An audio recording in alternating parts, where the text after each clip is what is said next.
on Chronicle in high definition. Anxious families. We were told she was going to die. Angry patients. Protests, even death threats. Doctors under fire. Their licenses are in jeopardy in some cases. They are in jeopardy, yeah. If you think you know the whole story about Lyme disease, think again. The testing, shaky. There's no way to know that anybody has Lyme disease. The treatment, controversial. People are desperate and they're sick. And what's the next hot zone for infection? We look at the 128-495 corridor. Ticked. Next on Chronicle.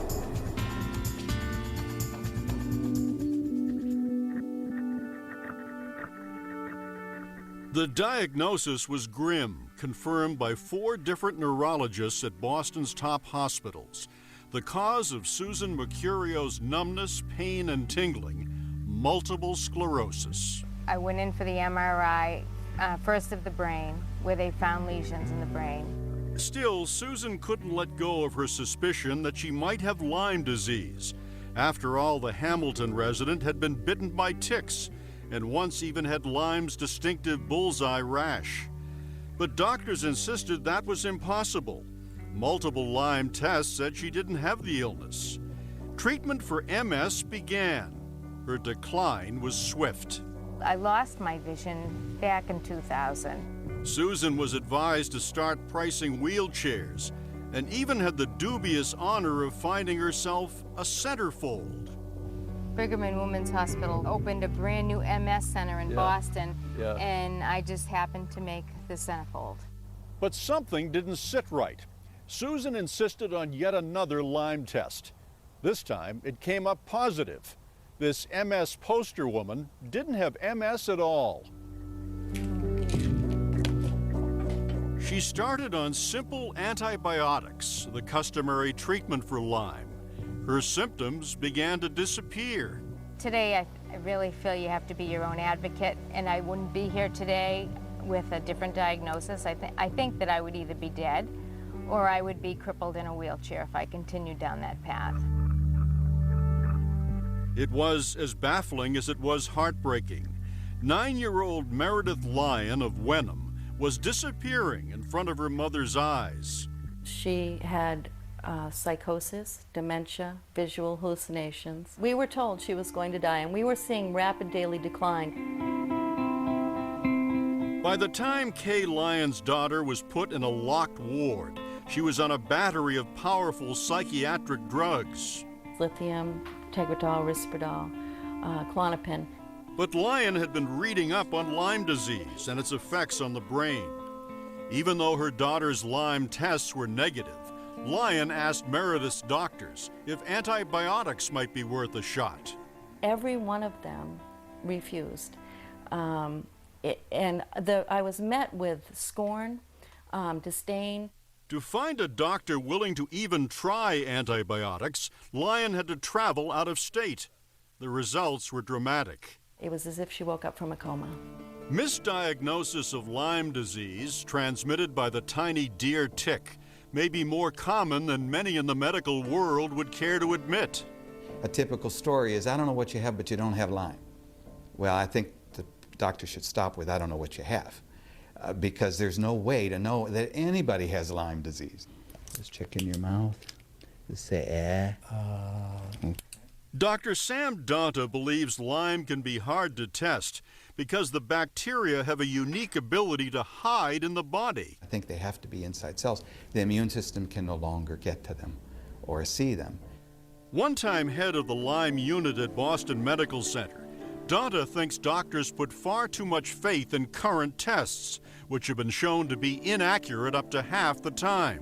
What's more, Donta believes that unless Lyme is detected in a timely fashion, a chronic form of the disease can take hold, impervious to the standard 30-day treatment with antibiotics.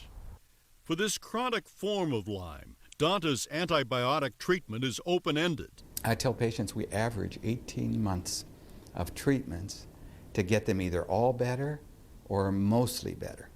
Just one problem. Chronic Lyme doesn't exist, according to the mainstream medical establishment. And doctors who choose to treat chronic Lyme with long-term antibiotics do so at their own risk. They have been targeted. Most of them have come under investigation, and So their licenses are in jeopardy in some cases? They are in jeopardy, yeah. Doctors like Charles Ray Jones of New Haven, currently facing charges by the Connecticut Medical Examining Board. Science journalist Pamela Weintraub is convinced Dr. Jones saved her son Jason. He'd been bedridden for years, racked with pain, missing months of school. But his Lyme tests were negative. Weintraub was told Jason didn't have Lyme. He had psychiatric problems. Thanks to Dr. Charles Ray Jones and other heroic doctors who treated him as he got older. He is a graduate of Brown University today, and he can walk and do all kinds of, and talk with the best of them and do all kinds of things. But he would have been thrown away by the mainstream. He was thrown away by them.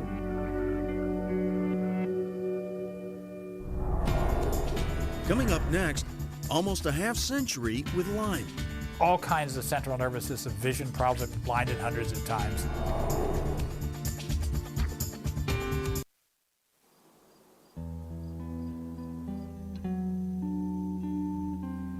It was here in Old Lyme, Connecticut in the mid-70s that a cluster of folks began showing up at doctors' offices with a curious rash and arthritis-like symptoms. What began as a local medical mystery has evolved into a major medical controversy that rages to this day. How can this be? How can this be in this world when these people are so sick? Pamela Weintraub is at the Harvard Coop tonight, talking about her new book, Cure Unknown, Inside the Lyme Epidemic. A veteran science journalist, Weintraub came to her subject the hard way. She and her entire family lived it, suffering for years from a host of increasingly debilitating symptoms, headaches, fatigue, and disabling pain. Finally, they received a diagnosis, Lyme disease. And the implications of failing to treat? Devastating. This is a disease that is, if diagnosed and treated early in most people, is entirely curable and truly no big deal in most people. But when you let it go on, it goes to the brain, it goes to the nervous system, and it becomes very entrenched. Lyme disease was first identified by Alan Steer, a rheumatologist at Yale. But not long after, Steer became convinced the hype surrounding Lyme disease had gotten ahead of the science. I think the infection has become overdiagnosed. Lyme disease does mimic many other illnesses, and people with some of these other illnesses now think that they have Lyme disease. The result, a tighter, more restricted definition of Lyme. But many feel the disease is too complex and has too many variations to be contained in a simple definition. Thousands of patients, many of whom did see 10, 20, 30, 40, 50 different doctors before they were diagnosed because the doctor said you have negative blood tests, you don't have Lyme disease. I think it's rare. We see about one such patient a year. I understand at Stony Brook, which is another major center, that they see about one such patient. Please, this is a hearing. Dr. Steer, once hailed as a hero by Lyme patients for putting a name to their symptoms, had become for many a villain. Steer, now at Mass General, declined our request for an interview. In fact, he has avoided the media for a number of years because of the controversy it generates. His stance that Lyme disease is overdiagnosed has been met with outright hostility from the Lyme community, protests, even death threats. Indeed, a radical fringe has taken root in the Lyme community. Paranoia and conspiracy theory in full bloom on countless internet sites. So there's a bioweapon, it was Lyme disease. No, whenever you have a group of people with a disease that's incurable and rejected and contested, you're going to find this kind of scene. I mean, it's just, you know, people are desperate and they're sick. Among Dr. Steer's early patients, Peter Rubel of Concord, one of the earliest cases of Lyme disease on record. He traces his illness back to a tick bite in 1959. Yes, it's getting on close to 50 years, 49 years, yeah. Undiagnosed for almost 30 years, Rubel was on daily IV antibiotic treatments when Chronicle interviewed him in 1990. I was one of a group of 28 patients under Dr. Alan Steer that was part of a trial that proved that ceftriaxone given 2 grams a day for 28 or 30 days would do the job. Steer's study concluded that Lyme could be eradicated with a month's worth of antibiotics, findings adopted by the Infectious Disease Society of America, or IDSA. IDSA guidelines say patients who don't respond to a short course of antibiotics do not have Lyme, but something else. Chronic Lyme does not exist. But these doctors that I call some of them the early experts, because they were involved early, overcommitted themselves, and now they don't want to back off. Sam Donta believes chronic Lyme does exist, and he uses antibiotics as long as it takes to get his patients well. But the IDSA, of which Donta is a founding member, doesn't seem to want to hear about this successful treatment. I think the intransigence comes from premature conclusion.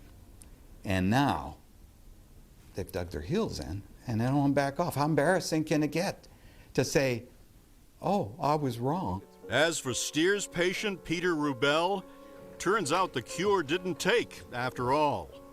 I felt better for a few months, and I thought everything is fine, and then it turned out things weren't fine. All kinds of central nervous system vision problems. I've been blinded hundreds of times and so forth. I have a certain amount of MS, I'm epileptic. Now, the IDSA's narrow guidelines for treating Lyme disease have drawn attention outside of medical circles. The guidelines have tremendous economic effect, which is the reason that an economic analysis and an antitrust investigation are appropriate. Richard Blumenthal, Attorney General of Connecticut, opened an investigation when he heard that thousands were being denied treatment or insurance coverage because of the restricted Lyme guidelines. His investigation revealed multiple undisclosed conflicts of interest among doctors on the IDSA panel. Some were on the payroll of insurance and drug companies. Others had financial interests in patent development. Furthermore, the panel excluded any doctor who didn't toe the party line, that there's no such thing as chronic Lyme disease. One of the individual members of the panel who disagreed or dissented was actually himself excluded and shown the door. The person kicked off the guidelines panel? Sam Donta. So I think this is a sad chapter for us. Our Infectious Disease Society made guidelines prematurely. I tried to warn them and say we're not ready for guidelines because we don't know what this is all about.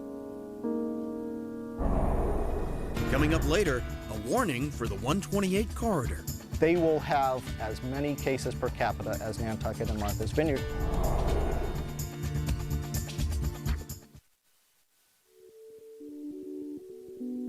Navigating the maze of the Lyme lands can be daunting. I really thought I was in a dream. I mean, it was really quite, kind of unbelievable. I kept thinking we were going to wake up. A challenge even to those adept in the ways of the medical world. Sheila Statlander is a psychotherapist, her husband an orthopedic surgeon. When their oldest child fell ill, doctors at Boston's top hospitals couldn't figure it out. One thing was certain, he couldn't have Lyme. The test showed it. If we feel naive anywhere, it's that we just kind of blindly accepted that these tests were reliable. Then their second child got sick, and finally Ari, their third. That's when Sheila Statlander realized they had to figure things out themselves. What we learned was, frankly, very appalling. But now I was getting the information that those tests are unreliable. So that's when we realized that the kids had really never been appropriately evaluated. Like Pamela Weintraub, she found her way to Dr. Charles Ray Jones in New Haven. I believe that he saved my children. You go to school all day long? It's no coincidence that both families found their way to Dr. Jones. Kay Lyon and her daughter as well. I don't believe in organized religion, but Dr. Jones is a saint. He is a living, breathing saint. You see, kids come here from all over the United States, indeed the world. Jones is the only pediatrician giving long-term antibiotic treatment to kids with Lyme, and that's brought him a world of trouble. How do you account for this resistance to your methods? That's a very difficult one. I mean, some of it has to do with pride. They live in an academia and they have their clinics or and they see maybe 3 or 4 patients with Lyme a week. They don't have the experience where I see 14,000 children with Lyme disease over a period of years. The objection to using long-term antibiotics is due in part to concern about the rise of drug-resistant bacteria. But the official policy that they're of no use in treating persistent Lyme is based largely on a single study out of BU Medical School. It stated that antibiotics were no more effective than placebos. And that's based on one trial that used 2 different antibiotics that don't work very well. And would you stop a cancer treatment trial or a series of treatment trials if one didn't work? Jones is 79 and works a minimum of 6 days a week. As seen in the provocative new film about chronic Lyme, Under Our Skin, he's also had to make time for multiple appearances before the Connecticut Medical Board to defend his unorthodox treatments. Jones is at pains to point out that all the children involved in these cases are doing well. Why haven't you caved in and just hung up your shingle and retired? If I had retired and resigned, I think it's 5 years ago, 4.5 years ago, when they came with me with the statement of charges, if I had done that then, there had been 3,000 children who had been denied treatment, and they wouldn't have gotten it elsewhere, because a lot of people they just don't treat kids. In the woods that you're standing in now, 10 years ago, there were no deer ticks. Sam Telford, a microbiologist specializing in deer ticks, no longer has to travel to coastal areas to do his field work. That's because it has come to him, and the rest of us as well. We look at the 128-495 corridor as being the next Nantucket or Martha's Vineyard within the next 5 to 10 years. They will have as many cases per capita as Nantucket and Martha's Vineyard simply because historically they haven't been as proactive in terms of dealing with their deer herds. The number of confirmed cases of Lyme disease in Massachusetts has been steadily increasing. In spots, it's a full-out epidemic. My neighbor has probably been infected at least 8 times. No kidding. Now, and his cousin is sick with it too. Susan Mercurio Street in Hamilton is crowded with the stories behind the statistics. The yellow house down here, the woman had it. Across the street from her, the daughter was very sick with it. And the numbers don't begin to count those who have trouble getting diagnosed or suffer from co-infections. Ticks can carry a number of illnesses. But general practitioners can't be expected to know everything, says Pamela Weintraub, author of Cure Unknown, Inside the Lyme Epidemic. Doctors who work in communities follow the guidelines because they're not experts, they're not researchers, they are tied to HMOs, which of course also subscribe to this very cookie-cutter form of medicine. And resistance to the notion of chronic Lyme can coexist with compassion. This is not just a group of wackos that is looking for attention. Jonathan Edlow is author of Bullseye, Unraveling the Medical Mystery of Lyme Disease. And I've interviewed a lot of people for the book, and I must say that many of those individuals, or at least some of those individuals, struck me as very reasonable people and very psychologically intact, who had well-described Lyme disease and then was never the same after that. Still, without hard evidence of living Lyme bacteria in such patients, Edlow is reluctant to acknowledge that the infection persists in some undetectable state. As a scientist, most of the evidence favors the mainstream view on this. That, of course, can be hard to hear for the many who do not respond to the standard 30-day treatment. Mainstream science shows that about 20% of the people who are diagnosed later than a year fail the treatment and just stay sick. And that's an epidemic that's created by those very narrow and restrictive guidelines. And they can spend years wandering the wilderness of contested disease.